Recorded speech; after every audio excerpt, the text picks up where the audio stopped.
दिवंगत अजितदादा पवार यांचा अस्थिकलश आपल्या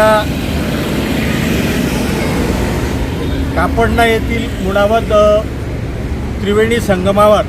त्यांचा अस्थिकलश आणि अस्थि विसर्जित करण्यासाठी धुळ्यात दाखल झाला आणि मार्गावरून जात असताना देवपूरमध्ये सात शिक्षण संस्थेच्या आणि परिवार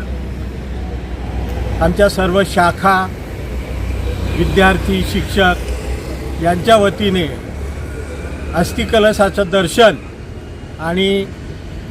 श्रद्धांजली वाहण्याचा कार्यक्रम आम्ही आज इथं आयोजित केला आणि आमच्या